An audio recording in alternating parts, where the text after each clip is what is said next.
भारत में लॉकडाउन और social distancing के बावजूद लगातार कोरोना संक्रमित की संख्या में इजाफा हो रहा है और इसके साथ ही स्वास्थ्य मंत्रालय ने तबलीगी जमात पर सवाल खड़े किए हैं।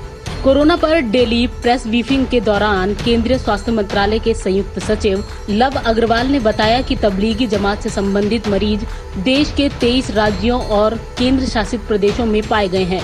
उन्होंने कहा कि देश में करीब 30% कोरोना मरीज सिर्फ तबलीगी जमात से संबंधित हैं। यही नहीं, कोविड-19 मरीजों की संख्या के लिहाज से टॉप 10 राज्यों में 5 राज्य ऐसे हैं जहां जमाती मरीजों की संख्या सबसे ज्यादा है।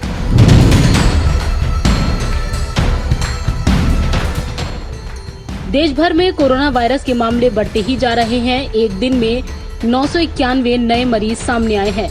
अब देश में संक्रमितों की संख्या बढ़कर 14,378 हो चुकी है।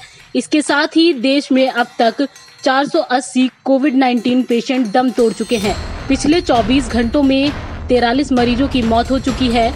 हालांकि देश में 1992 लोग कोविड-19 से ठीक भी हुए हैं, यानी करीब 13.85% मरीज ठीक हो चुके हैं। देश में महाराष्ट्र में कोरोना से सबसे ज्यादा प्रभावित है। यहाँ पर कोरोना संक्रमितों की संख्या 3,323 हो गई है, जबकि राजधानी दिल्ली में यह आंकड़ा 1,707 है।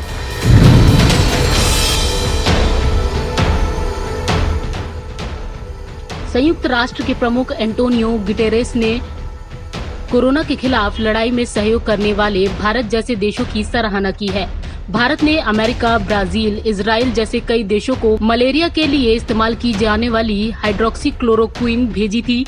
America food and drug administration द्वारा इस दवा को कोरोना के इलाज के लिए उपयोगी माना गया है। न्यूयॉर्क के 1,500 नागरिकों पर इसका टेस्ट भी किया जा रहा है। भारत ने इस दवा से एक्सपोर्ट प्रतिबंध हटने के बाद कई देशों से इसके लिए भारी मांग आ रही है।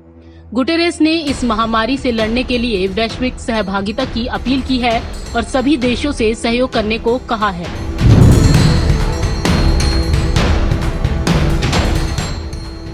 दुनिया भर में कोरोना वायरस से अब तक 22,68,011 लोग संक्रमित हैं, जबकि 1,55,185 लोगों की जान जा चुकी है। हालांकि 5,81,915 लोग ठीक भी हुए हैं। अमेरिका में बीते 24 घंटे में 2,535 लोगों की जान गई है। देश में अब तक 37,175 लोग जान गंवा चुके हैं, जबकि संक्रमण के 7,10,272 केस मिल चुके हैं। इटली में अब तक 22,745 लोगों की मौत हो चुकी है।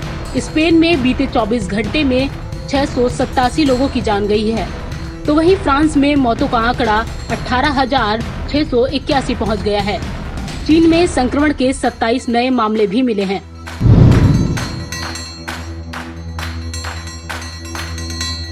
ईरान ने शनिवार को तेहरान से लॉकडाउन हटा दिया है और सरकारी और निजी क्षेत्र के कर्मचारियों से काम पर लौटने के लिए कहा है।